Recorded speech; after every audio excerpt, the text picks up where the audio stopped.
15,174 কি অবস্থা? হ্যাঁ ডাক নাই।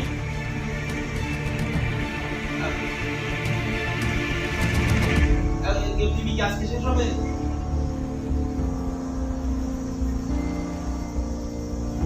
মোটামুটি বিকালের মধ্যে নেমে যাবেন আপনি কি করে?